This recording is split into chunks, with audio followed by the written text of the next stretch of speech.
नमस्कार, आप देख रहे हैं बहस बिहार की और आपके साथ मैं हूं विवेक। नीतीश के खिलाफ मोदी का क्या फॉर्मूला तैयार हो गया? कुछ दिन पहले आपने सुना था कि नीतीश कुमार की तरफ से भी फॉर्मूला आ गया है। ये फॉर्मूला क्या है कि बीजेपी के कैंडिडेट जहां से लड़ेंगे वहां से महागठबंधन का एक ही कैंडिडेट आमने सामने करेगा।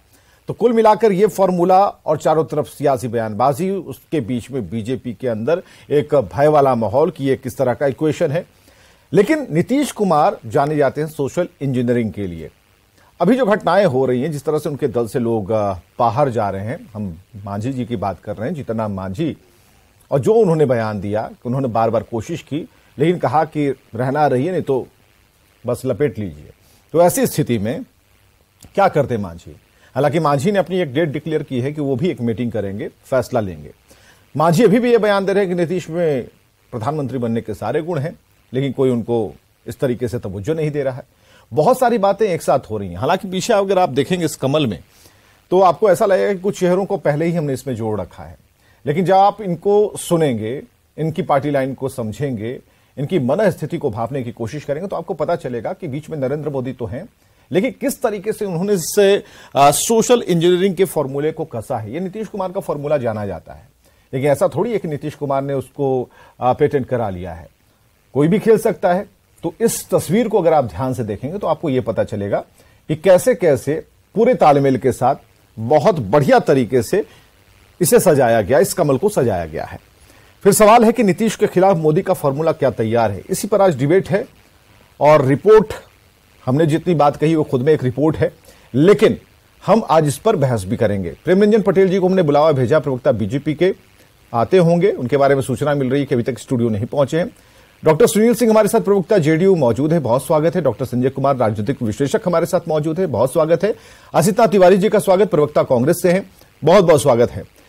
शुरू करते हैं, लेकिन डॉक्टर संजय के पास सबसे पहले एक छोटा सा विश्लेषण सुन लेते हैं इस कमल को देखकर, और जिस तरीके से इससे खाके में, क्योंकि ठीक है गुस्सा है, नीतीश कुमार से नहीं बन रही है, उनकी मांगे पूरी नहीं हो रही है, लेकिन जैसे जैसे अगर आप देखेंगे ये प्रशांत किशोर से लेकर के सारे लोग हटते चले गए और अभी भी हट रहे हैं।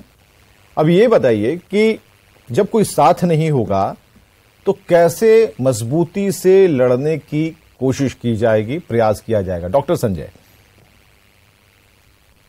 नीतीश कुमार जी को कहा जाता था सोशल इंजीनियरिंग के ये मास्टर हैं, तो ठीक है, और इसको इन्होंने प्रूव भी किया। यही नीतीश कुमार हैं जब 77 में चुनाव हार गए थे और इसी पटना में कॉफी टेबल पर ये हाथ पटक करके इन्होंने कहा था कि एक दिन मैं बिहार का मुख्यमंत्री बनूंगा। इन्होंने साबित करके दिखाया और वो सोशल इंजीनियरिंग की अद्भुत मिसाल पेश की। वो 30% ईबीसी का वोट जिस पर किसी की नजर नहीं जाती थी, उसको उन्होंने हार्वेस्ट किया। ये पंचायतों में आरक्षण दे करके उन महिलाओं को, ये न्यूट्रल जो कास्ट वेस्ट सोसाइटी जो बिहार में बनी हुई थी, उसको इन्होंने न्यूट्रल वोटर के तौर पर इस्तेमाल किया। ये नीतीश कुमार का ये दिन था। महादलित, जिसको कि इन्होंने गोलबंद किया, ठीक है वो शब्द कॉन्स्टिट्यूशन में नहीं था, लेकिन इन्होंने एक नोमेनक्लेचर इजाद किया और महादलित बनाया और उसको भी अपने तरफ जोड़ा। लेकिन ये नीतीश कुमार जो इलेक्ट्रिकल इंजीनियर से सोशल इंजीनियर बने थे, फिर वो इलेक्ट्रिकल इंजीनियर की तरफ लौट रहे हैं। ये थोड़ा अपने आप में ये लगता है। अब महादलितों के लिए जितनी योजनाएं, 13-14 योजनाएं चल रही थी, आज मात्र 2-3 योजनाएं चल रही हैं। क्या हो गया भाई? महादलित के वोट की जरूरत इनको नहीं है। ठीक है, नेशनल प्रोस्पेक्ट में जो भी इनका एम्बिशन हो, लेकिन बिहार को तो आपको संभालना है और बिहार में आपने साबित करके दिखाया। 2010 का जो जीत इनकी है, अद्भुत जीत है इनकी। उसके बाद ईबीसी में कोई इफेक्टिव वैसा वर्क नहीं इनका हो रहा है। और जो बिहार का जातीय समीकरण है, जो कमल का जो आपने तस्वीर बनाई है, जिस लौकुश समीकरण के ये बड़े चाणक्य माने जाते थे, वो लौकुश समीकरण भी इनका टूटता हुआ या कमजोर होता हुआ दिखता है। उपेंद्र कुशवाहा कितनी मजबूती से इनके साथ जुड़े थे, किनारे हो गए। आरसीपी सिंह किनारे हो गए। जो महादलित दलित पार्टी के जो एक एक नेता थे, धीरे धीरे करके किनारे हो गए। मुकेश सहनी जी इनसे किनारे हो गए। आखिर कौन सी इंजीनियरिंग आप करना चाहते हैं नेशनल एम्बिशन में, जिस इंजीनियरिंग में ये सारी जो कास्ट बेस्ड सोसाइटी है या जो सोशल कॉम्बिनेशन है, दोनों दिख नहीं रहा है। और बिहार का जो चुनाव है वो इसी के इर्द है। तो क्या आप 2024 पर कॉन्सेंट्रेट हैं या 2025 भी आपको बिहार में चुनाव लड़नी है या आपकी पार्टी को ये करनी है? ये क्या वाला जो प्रश्न आपने पूछा है डॉक्टर संजय, हम सीधे डॉक्टर सुनील सिंह के पास चलते हैं। डॉक्टर सुनील, 3 सवाल आपसे पूछे गए, ये सवाल हमारे भी है और संजय जी की जुबानी ये सवाल सामने आ गया। हालांकि जरूरी है इस बात को और भी पुख्ता तरीके से क्लियर करना। डॉक्टर सुनील, जो सवाल पैदा हो रहे हैं कैसे आगे बढ़ेंगे, क्योंकि साथी छूट रहे हैं, उन्हें साथी हम कहते हैं। देखिए, राजनीति में फलसफा और आपके सिद्धांत मैटर करते हैं। हम गांधी, लोहिया, जयप्रकाश और अंबेडकर जी के सिद्धांत पर चलते हैं। न्याय के साथ विकास, यानी कि विकास के किरण समाज के अंतिम पायदान पर बैठा व्यक्ति तक पहुंचे और हम हैंड होल्डिंग कर उन्हें मुख्य धारा में ला सके। तो जैसा उन्होंने कहा संजय जी ने कि सोशल इंजीनियरिंग हमने की, और सोशल इंजीनियरिंग तो उसमें हुआ, वो तो बेसिकली आप जब तक हैंड होल्डिंग नहीं करिए गरीबों का, वंचितों का, अल्पसंख्यकों का, अति पिछड़ों का, दलितों का, महादलितों का, जब तक वो मुख्य धारा में नहीं आएंगे, बिहार और देश सही मायने में विकास नहीं कर सकता है। तो इसी क्रम में, और महिलाओं को इसी क्रम में हमने उसमें किया, और उसी क्रम में महागठबंधन का जो हम लोगों ने किया, क्योंकि भाजपा संविधान विरोधी काम कर रही थी, लोकतांत्रिक मूल्यों का हनन हो रहा था, केंद्रीय जांच एजेंसियों का दुरुपयोग हो रहा था, एंटी पीपल योजनाएं चल रही थी, महंगाई बेरोजगारी से लोग परेशान थे। आपसे जो लोग अलग हुए वो कमल में दिख रहे हैं। हमें हमारा सवाल ये है, वो कहीं नहीं जा रहे हैं, वो कमल में दिख रहे हैं, कमल के एक एक पत्तों में दिख रहे हैं, ऐसा क्यों? आप समझ गए, आप ही के जो वाक्य में पूरा आंसर है। जो हमारे यहां से गए निकल जाते हैं, वो वहां चले जाते हैं। तो किस तरह कमल को अपना स्टैंडिंग नहीं है, वो हमारे चीजों को लेकर के बढ़ना चाहती है। लेकिन हमारे जीतन राम मांझी ने तो कहा ना कि आपसे बारंबार एक बार नहीं कई बार मुलाकात की, फिर आप ऐसा मत कहिए कि आपके यहाँ मन नहीं लगा तो वहां चले गए या उन्हीं के थे इसलिए उसमें मिल गए। जो बयान दिया कि कई बार हमने चेष्टा की, प्रयास किया, और आज भी जीतन राम मांझी का जो बयान हो नीतीश कुमार को पीएम मटेरियल ही बता रहे हैं, पीएम के गुण हैं उनमें सारे, यही कह रहे हैं। लेकिन उनकी जो मांग थी उसकी मांग को आपने पूरा नहीं किया, बल्कि वो जो आज बयान दे रहे हैं कि रहना रहिए नहीं तो बस साइड हो लीजिए, तो ये कहां तक सही है? उनके साथ आज जो हुआ ये कहां तक सही है और आपको इसका खामियाजा भुगतना पड़ सकता है, आपको ऐसा लगता है? देखिए, जीतन राम मांझी जी का जो उस पर बयान हमारे राष्ट्रीय अध्यक्ष ने दे रखा है, हमारा देना कोई बनता नहीं है, लेकिन ये तो स्पष्ट है कि वो व्यक्ति की मानसिकता देखिए। जो व्यक्ति हाल के दिनों में कसम खाते थे, वह कहा था कि वो हम रहेंगे नीतीश कुमार जी के साथ, कुछ महीनों में क्या किए? तो ऐसे जो राजनीतिक धुलमुलता वाली व्यक्ति होते हैं वो जनता देखती है, हमें कोई टीका टिप्पणी करने की जरूरत उन पर नहीं है, जनता देख रही है। टिप्पणी तो आपकी जरूरी हो जाएगी। डॉक्टर सुनील, आसिता तिवारी जी हैं गले में खराश से, फिर भी वो आज हमारी डिबेट में आए, इसलिए धन्यवाद के पात्र हैं। आसिता तिवारी जी, नीतीश के खिलाफ मोदी का फॉर्मूला क्या है ये आप इस कमल में समझ रहे हैं? जो भी नीतीश के साथ थे अब नीतीश के साथ नहीं है, एक एक कर सारे, या फिर वो चुनावी रणनीतिकार हों या फिर दिग्गज नेता हों या फिर वैसे ब्यूरोक्रेट्स हों जो जिसे पॉलिटिक्स में लाने का श्रेय भी नीतीश कुमार खुद लेते हैं। ये सब कुछ होते हुए जिन्हें उन्होंने सीएम तक बनाया, तो ये सारे लोग धीरे धीरे अलग हो रहे हैं। लेकिन इनके साथ जो वोट परसेंट है, इसका धक्का बर्दाश्त कर पाएंगे नीतीश कुमार या फिर महागठबंधन? विवेकानंद जी, उपेंद्र कुशवाहा जी ने कुल 9 चुनाव लड़े हैं अब तक, जिसमें सिर्फ 2 चुनाव वो जीत पाए हैं, 7 चुनाव वो हारे हैं। जीतन राम मांझी जी 2015 में भारतीय जनता पार्टी के साथ थे। इनकी पार्टी को भाजपा ने तब 20 सीटें दी थी चुनाव में। 19 सीटों पर इनके उम्मीदवारों की जमानत जब्त हो गई, सिर्फ अपनी सीट ये बचा पाए थे। मैं बस ये कहना चाह रहा हूं कि देखिए, पानी बनेगा H2O से, हाइड्रोजन और ऑक्सीजन से, नाइट्रोजन और ऑक्सीजन से नहीं बन सकता। मतलब अगर ये नीतीश जी के साथ हैं तब तो ये चुनाव जीत जाते हैं, जब ये नीतीश जी से अलग होते हैं तो इन लोगों की मिट्टी पलीद हो जाती है। तो अब H2O बिखर जाए अगर, तो पानी नहीं बनेगा ना। 9 चुनाव में सिर्फ 2 चुनाव उपेंद्र कुशवाहा जी जीते हैं। इतना बड़ा नेता उनको कैसे मान लिया जाता है, ये समझ से बाहर है। जीतन राम मांझी जी 15 में 20 सीटों पर चुनाव लड़ गए, 1900 की जमानत जब सिर्फ अपनी सीट बचा पाए थे। 1% से भी कम वोट है उनका पिछले चुनाव में, 1% से भी कम वोट मिला उनकी पार्टी को। तो ये अगर भाजपा के साथ चले ही गए तो कौन सा बड़ा चमत्कार कर देंगे भाई, ये क्या ऐसा कर लेंगे जिससे महागठबंधन को कोई खतरा हो जाएगा और मोदी जी को बहुत फायदा इनसे हो जाएगा। भाजपा के साथ तो पहले भी गए, भाजपा का नुकसान किया इन लोगों ने, 20 सीटों पर लड़के और 19 पर हारे मांझी जी। तो ये जो तमाम चेहरे आप दिखा रहे हैं, आरसीपी सिंह जी का कोई चुनावी अनुभव है? बताइए, चुनावी अनुभव है कोई आरसीपी सिंह जी का?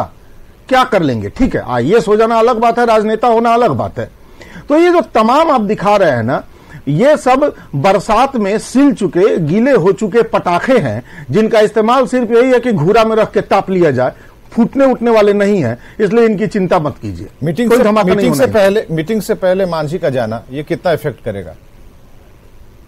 नहीं, मांझी जी का जाना, एक आदमी का भी जाना, एक आदमी का वोट कम हो जाना होता है, इतना इफेक्ट तो जरूर होगा। एक आदमी चला गया तो वो एक आदमी अगर महागठबंधन से नाराज है तो एक आदमी अपना वोट नहीं करेगा, संभव है कि 2, 4, 5 और लोगों को वो प्रभावित कर ले और उनका वोट वो डैमेज कर ले, लेकिन इससे ज्यादा नुकसान मांझी जी से नहीं होने वाला है, स्पष्ट जानिए। डॉक्टर संजय जरा बताइए, एक व्यक्ति एक वोट, ये तो ठीक बात उन्होंने कही है, लेकिन जो परसेंट, जो एक बड़ा कुनबा या फिर एक बड़ा वोट बैंक को लेकर के हम बात करते किसी व्यक्ति विशेष या फिर जो राजनेता हैं जो कि नीतीश कुमार के साथ अभी नहीं है, तो ऐसी स्थिति में हम कह रहे हैं कि ठीक है, आपको ऐसा लग सकता है, हर एक पार्टी ये सोचती है कि ठीक है चले जाइए, कोई दिक्कत नहीं है, और जिस तरीके के समीकरण को बिठाकर ये जिस तरह कैबिनेट का विस्तार करेंगे और सदा को मंत्री बनाएंगे, तो ऐसे में उन्होंने गुणागणित कर रखा है। लेकिन हमारा सवाल ये है कि क्या कोई फर्क नहीं पड़ेगा, और जिस फॉर्मूले को लेकर मोदी चल रहे हैं, क्या उसमें उनकी हार छिपी है? वो उनके रणनीतिकार बिल्कुल बेफिजूल मेहनत कर रहे हैं या फिर बुला रहे हैं ऐसे लोगों को अपनी पार्टी में शामिल कराने? नहीं, पूरा फर्क पड़ेगा। मैं तो कहता हूं कि कभी कभी सिंबॉलिक चीजें भी इतना पेनिट्रेट कर देती है, इतना प्रभाव डाल देती है कि वो खुद वो अपने को बेहतर साबित करे या न करे, लेकिन दूसरे को वो कमजोर कर देता है, और ये ऑलरेडी प्रूवन चीज है। मैं बता रहा हूं कि प्रशांत किशोर, कल तक तो इनके रणनीतिकार थे, और प्रशांत किशोर निकलते हैं, 2 कैंडिडेट उनका चुनाव लड़ता है, एक आदमी छपरा से चुनाव जीत जाता है एमएलसी का, बिल्कुल, आप उसको कम कैसे करके आकिएगा। ये आरसीपी सिंह अगर उन्होंने शुरू से नीतीश कुमार के साथ उन्होंने राजनीतिक रणनीति बनाई, तो नीतीश कुमार के जीतने की भी रणनीति वो समझते होंगे, और नीतीश कुमार कैसे कमजोर होंगे उसकी भी वो रणनीति समझते होंगे। उपेंद्र कुशवाहा वोट परसेंटेज चाहे जितना लाए, लेकिन कुशवाहा समाज में बिहार में एक एस्टेब्लिश चेहरा है, ठीक है, वो उनको आप मानिए नहीं मानिए, लेकिन कुशवाहा समाज उनको अपना नेता मानती है। सम्राट चौधरी, जिसको कि बीजेपी अभी बनाए हुए अध्यक्ष, अगर उनके साथ उपेंद्र कुशवाहा जाकर के मिलते हैं तो 2 कुशवाहा की ताकत आपके लौकुश समीकरण को तोड़ने के लिए हम इसको कम नहीं मानते हैं। और जो आप कमल के पत्ते में, मैं वही तो शुरू किया था कि जिस नीतीश कुमार को जोड़ने का आर्किटेक्ट माना जाता था कि वो उसके बहुत बड़े रणनीतिकार हैं, वो आखिर एक एक व्यक्ति टूट रहा है और आप उनको कह रहे हैं कि हाँ ठीक है जाना है जाइए, नहीं तो हमारे यहां मर्ज कर जाइए। ये भाषा नीतीश कुमार जी की नहीं थी। नीतीश कुमार जी तो जाने जाते थे कि छोटी छोटी चीजों को भी वो जोड़ने की कोशिश करते थे। तो जो जेडीयू वो अपने आधार वोट से अपने को साबित किया बिहार में, और ठीक है कि वो जो भी व्यक्ति के पास अधिक संख्या रही विधायकों की, लेकिन मुख्यमंत्री का चेहरा हमेशा नीतीश कुमार क्यों रहते थे? क्योंकि माना जाता था कि इनका एक अपना वोट बैंक है। क्या वो वोट बैंक इन लोगों के जाने पर, जो सिंबॉलिक आप कह रहे हैं, 16-17% दलितों का वोट है, कितने लोग हैं भाई? चिराग और पशुपति कुमार पारस किनके साथ थे? कल तक तो बीजेपी चाहे जितना सेंध लगाए, लेकिन ये चिराग और ये पशुपति पारस तो नीतीश कुमार के साथ ही खड़े थे। जिन कारणों से भी इनको अलग होना पड़ा, ये अलग हो गए। जीतन राम मांझी किनके साथ कसमें खा रहे थे कि किसी भी कीमत पर हम नीतीश कुमार जी को नहीं छोड़ेंगे। भाई आप जोड़ने की अगर कोशिश नहीं कीजिएगा और ये मान करके दुत्कारिएगा कि छोड़िए आप तो खुद अपना जीत नहीं पाते हैं, हमको क्या मजबूत कीजिएगा, मैं समझता हूं कि लोकतंत्र में इसका भी महत्व है। कांग्रेस आपके साथ बैठी है, डॉक्टर संजय, कांग्रेस आपके साथ बैठी है, असिता तिवारी बैठे हुए। असिता तिवारी का पूरा कथन आपने सुना। असिता तिवारी कह रहे हैं, ये कांग्रेस का बयान है कि भाई कोई फर्क नहीं पड़ने वाला, जाने दीजिए, और क्या फर्क पड़ जाएगा। तो इसे किस तरीके से आप देख रहे हैं? देखिए, नहीं, आसिता तिवारी जी तो खूब बढ़िया से चीजों को समझते हैं, और जितनी जमीनी समझ इनकी है, मैं समझता हूं कि कम लोगों को इतनी जमीनी समझ है। नहीं, कैसे फर्क पड़ता है भाई? ये कास्ट रीडन सोसाइटी है बिहार की, बिहार की राजनीति ही तय होती है जातीय समीकरण से। उसी के आधार पर टिकट मिलता है, उसी के आधार पर वोट मिलता है, उसी के आधार पर कैंडिडेट जीतता है और हारता है। नहीं कैसे फर्क पड़ेगा? अब 15% दलितों के वोट का फर्क नहीं पड़ेगा। तो जो भी सिंबॉलिक उनके नेता हैं, अगर वो जाकर के मास में ये मैसेज देंगे कि भाई देखिए हमको किस तरह से निकाला गया, हटाया गया, हमारी बात नहीं मानी गई, उसका कोई फर्क नहीं पड़ेगा। ये कुशवाहा समाज के लोग अपने समाज में जाकर के बोलेंगे कि किस तरह से हमको किनारे कर दिया गया, कि तुम्हारी क्या वक़्त है, इससे कोई फर्क नहीं पड़ेगा। ईबीसी अगर जाकर के कहेगा कि हमारे लिए जितनी योजनाएं चल रही थी आज क्यों वो धार कुंद पड़ गई, क्यों हमारे लिए ध्यान नहीं दिया जा रहा है, क्या इसका फर्क नहीं पड़ेगा? बिल्कुल फर्क पड़ेगा। लेकिन अब चूंकि आसिफ जी तो कांग्रेस के हैं तो क्या करेंगे, डिफेंड में ही बोलेंगे कि भाई अब जिनको जाना था वो तो मानेंगे नहीं, जाए भाजपा के साथ, लेकिन उनके जाने से हमको कोई फर्क नहीं पड़ेगा। हाँ, प्रेमरंजन पटेल जी आ गए शायद। प्रेमरंजन पटेल जी, काफी देर कर दिया आपने जुड़ने में, लेकिन खैर नीतीश के खिलाफ मोदी का फॉर्मूला हम दिखा रहे हैं। जेडीयू में नीतीश कुमार के साथ जो थे वो धीरे धीरे बस किनारे लग रहे हैं। अभी कुछ नहीं कह रहे हैं कि आपके साथ है मुखर होकर, लेकिन जो लाइन आपकी है उसके हिसाब से उसी धार पर बात कर रहे हैं। हमें जरा ये बताइए, ये क्या आपका फॉर्मूला है और उसी फॉर्मूले के तहत आप अपनी जीत के प्रति आगे बढ़ रहे हैं? म्यूट आपने म्यूट कर रखा है, जरा अनम्यूट कीजिए। एक बार और जरा बोलिए। हाँ, आवाज आ रही है। हमारा ये कहना है कि क्या ये नया फॉर्मूला है, क्योंकि जो सोशल इंजीनियरिंग है नीतीश कुमार की, उसे कहीं ना कहीं आप लोगों ने अपना लिया, उसी एजेंडे पर आप लोग भी चल रहे हैं और आपको लगता है कि इसी से चलेंगे, इसी रास्ते चलेंगे और जीत हासिल होगी? पूरी बात मैंने समझा नहीं, फिर से जरा सा एक बार सवाल। आपकी पार्टी में आप देख पा रहे होंगे कि हमारे पीछे एक कमल हमने खिलाया है। उस कमल में हर जाति के, हर वर्ग के लोगों को बीजेपी अब जगह दे रही है और बड़े ही सिस्टमैटिक तरीके से। ये नीतीश कुमार का स्टाइल था और बीजेपी ने आज इसे अपना लिया है। तो क्या यही फॉर्मूला है बीजेपी के आगे बढ़ने का? देखिए, हमारा पार्टी का ये फॉर्मूला ही रहा है, सबका साथ सबका विकास, समाज के तमाम वर्गों को साथ लेकर के चलने का, सबका सम्मान करने का, सबको प्रतिष्ठा देने का। ये तो पहले ही रहा है। कोई हमारी एक जाति की पार्टी तो है नहीं, कोई एक क्षेत्र के आधार पर बनी हुई पार्टी तो है ही नहीं। हमारी पार्टी एक विचारधारा को लेकर करके है और उस विचारधारा के तहत हम सबको साथ लेना चाहते हैं, सबका विकास की बात करते हैं, सबको जोड़ कर करके चलने की बात करते हैं। उसके निमित्त जो है से हम लगातार जो है से जोड़ने का ही काम करते रहे। लेकिन कांग्रेस का कहना है कि जितने लोग नीतीश से हटकर आप में सटने की कोशिश कर रहे हैं, सब फूके हुए कारतूस हैं, भीगे हुए। जी, कांग्रेस का कहना है कि जितने लोग नीतीश को छोड़कर आपकी तरफ देख रहे हैं, सब फूके हुए कारतूस हैं, कुछ नहीं चलने वाला, बस एक वोट है।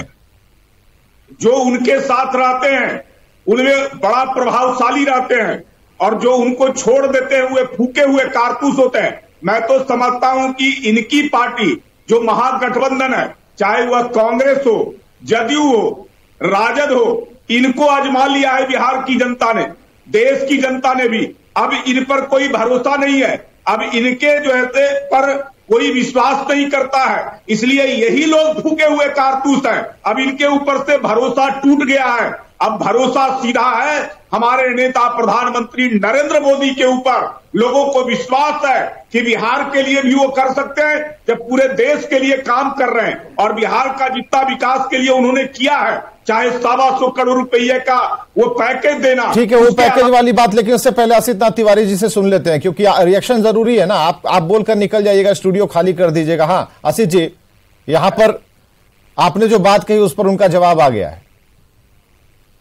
देखिए, बहुत स्पष्ट मैं आपको कह दूं, 1% से थोड़ा कम और कुल मिला के 2% तक वोट हासिल करने वाले कुछ जो राजनेता हैं या जातीय पार्टी है, उनका सच जान लीजिए। रामविलास पासवान जी जब तक जीवित थे, लोकसभा चुनाव का पहला टिकट रामविलास पासवान जी, दूसरा टिकट अपने सगे भाई रामचंद्र पासवान जी, तीसरा टिकट अपने सगे भाई पशुपति कुमार पारस जी, चौथा टिकट अपने बेटे चिराग पासवान जी, पांचवा टिकट अपने भतीजे प्रिंस पासवान जी। इसके अलावा छठा कोई दलित हो जिसको उन्होंने टिकट दिया हो, आप ही नाम याद दिला दीजिए, मुझे तो याद नहीं है। तो क्या बिहार का दलित मतलब सिर्फ पासवान परिवार के सदस्य? अब पोता पोती नाती तैयार हो जाएंगे तो उनको टिकट मिलने लगेगा। क्या ये दलित के नेता हैं? नहीं, ये सिर्फ अपने परिवार के नेता हैं। जीतन राम मांझी जी का पहला टिकट जीतन राम मांझी जी का, दूसरा टिकट उनके अपने बेटे का, तीसरा उनके अपने दामाद का, और अब बेटी को भी एमएलसी बनाना चाह रहे हैं। ये क्या दलितों के नेता है? नहीं, ये सिर्फ अपने बेटा दामाद के नेता हैं। तो सिर्फ बेटा दामाद भाई भतीजा की राजनीति करने वाले दलितों के नेता नहीं हो सकते। बिहार के उन करोड़ों दलितों की रहनुमाई करनी है, बिहार के उन करोड़ों दलितों में से नेतृत्व उभारना है। पटेल जी, परिवारवाद को लेकर के काफी हमला आपने किया है। आज दो एग्जाम्पल बहुत कड़कदार आशीष तिवारी ने दिया है। मुझसे पूछ रहे हैं? जी जी, मैं तो कहता हूं कि जरा कांग्रेस पार्टी कहीं बाहर परिवार से निकलती है क्या?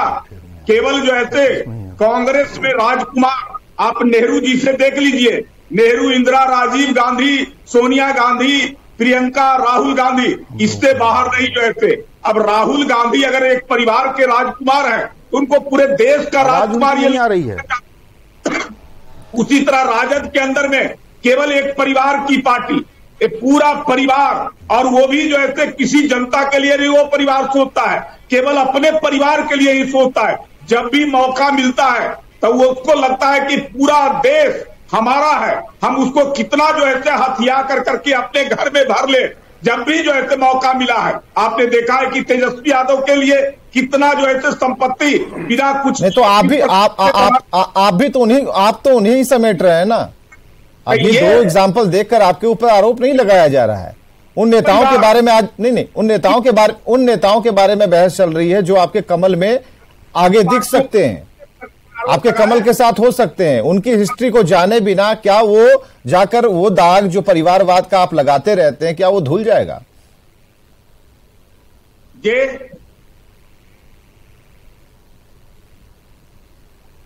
ये फिर बोलिए। हमारा ये कहना है ये दाग धुल जाएंगे जो आरोप लगाया जा रहा है, जिन्हें आप समेटने की कोशिश कर रहे हैं, कमल में स्थान देने की कोशिश कर रहे हैं। क्या वो परिवारवाद वाला जो उनके ऊपर एक दाग लगा है क्या उस धुल जाएगा आपकी मशीन में? जिन पार्टियों पर परिवार का दाग लगा हुआ है वो कभी नहीं धुल सकता है, और उन पार्टियों के अंदर में कोई दूसरा व्यक्ति आगे आ ही नहीं सकता है, किसी को मौका मिल ही नहीं सकता है। हमारे यहां तो एक साधारण व्यक्ति, कोई चाय बेचने वाला भी देश का प्रधानमंत्री बन सकता है, कोई एक आदिवासी महिला। 14 वाली बात फिर से रिपीट कर रहे हैं प्रेम रंजन पटेल जी, बहुत बहुत शुक्रिया। इस डिबेट को यहीं खत्म करना होगा, समय की कमी है। नीतीश के खिलाफ मोदी का जो फॉर्मूला है, हालांकि जो तस्वीर बहुत कुछ कह रही है और अपने आप में तस्वीरें सिंबल है, और ये बताने के लिए काफी है कि किस तरीके से सोशल इंजीनियरिंग को लेकर इस बार बीजेपी फूंक फूंक कर कदम रख रही है। वैसे नेताओं का जुटान हो रहा है। एक तरफ लग रहा है कि नीतीश से नाराजगी है, लेकिन बीजेपी उन्हें ही तरजीह दे रही है, या फिर आगे आने वाले दिनों में आप देख पाएंगे कि बीजेपी से कैसी इनकी जो दोस्ती है और प्रगाढ़ हो जाती है। बहुत बहुत शुक्रिया।